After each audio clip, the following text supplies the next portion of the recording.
यह है snap shooting target operating system, जिसको 171 वाहिनी सीमा सुरक्षा बल द्वारा तैयार किया गया है। इसका इस्तेमाल जवानों को स्नैप शूटिंग फायरिंग का अभ्यास कराने तथा स्नैप शूटिंग मस्केटरी के लिए किया जाता है। यह एक बहुत सिंपल डिजाइन है, जिसको कि iron picket, iron strip, ball bearing, spring, pulley व वायर की मदद से तैयार किया गया है। यह सिस्टम 3 हिस्सों में काम करता है। नंबर 1, पुल रिलीज स्टैंड। यह 4 टांगों वाला लोहे का स्टैंड है। इसके बीच में एक पुलिंग स्टैंड लगा हुआ है। स्टैंड के फ्रंट साइड में 2 पुल्ली लगी हुई है। स्टील वायर को इन दोनों पुल्ली तथा पुलिंग स्टैंड से बांधा गया है। पुलिंग हैंडल तथा स्टैंड फ्रेम के बीच में एक स्प्रिंग फिट किया गया है, जो कि टारगेट के रिवर्स मूवमेंट के जर्क को एब्जॉर्ब करती है। पुल्ली स्टैंड, यह 3 टांगों वाला लोहे का स्टैंड है, जिसके ऊपर 2 पुल्ली लगी हुई है। इनका काम वायर की 90 डिग्री की डायरेक्शन को टारगेट स्टैंड की लाइन में करना है। वायर, इसका काम टारगेट को आगे की तरफ घुमाना है।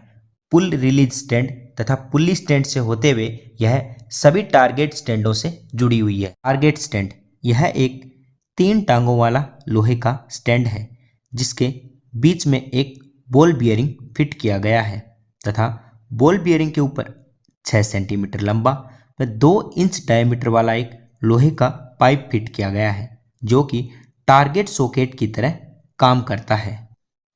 टारगेट सॉकेट के साइड में एक एक्सटेंशन रोड लगी है तथा टारगेट स्टैंड के ऊपर 2 स्टॉपर लगे हैं, जो कि टारगेट सॉकेट को 90 डिग्री के अंदर ही मूव कराते हैं। टारगेट को मूवमेंट कराने के लिए वायर को मैन्युअली खींचा जाता है, जो कि एक्सटेंशन रोड में बने लूप में बांधी गई है। टारगेट का रिवर्स मूवमेंट गवर्नर स्प्रिंग की मदद से होता है, जो कि रियर स्टॉपर व एक्सटेंशन रोड के बीच में फिट की गई है। टारगेट स्टैंड के ऊपर बाएं किनारे पर एक आयरन स्ट्रिप फिट की गई है। आयरन स्ट्रिप के ऊपर एक आयरन पुल्ली व एक लूप को भी फिट किया गया है, जो कि वायर को चैनलाइज करता है।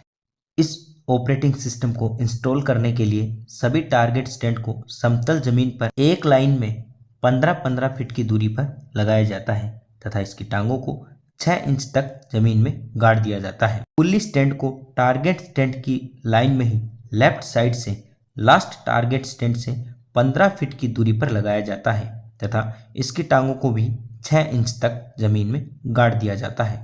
पुल रिलीज स्टैंड को पुली स्टैंड से 25 मीटर फायरर की तरफ तथा पुली स्टैंड से अलाइन करके लगाया जाता है तथा इसकी टांगों को 10 इंच तक जमीन में गाड़ दिया जाता है। उसके बाद वायर को एक्सटेंशन रोड के लूप में बांध दिया जाता है। फिर बाएं से दाईं तरफ टारगेट स्टैंड के ऊपर लगी आयरन स्टिप पर फिटेड पुल्ली व लूप से वायर को चैनलाइज किया जाता है। फिर सभी वायर को एक साथ मिलाकर एक सिंगल वायर बना लिया जाता है।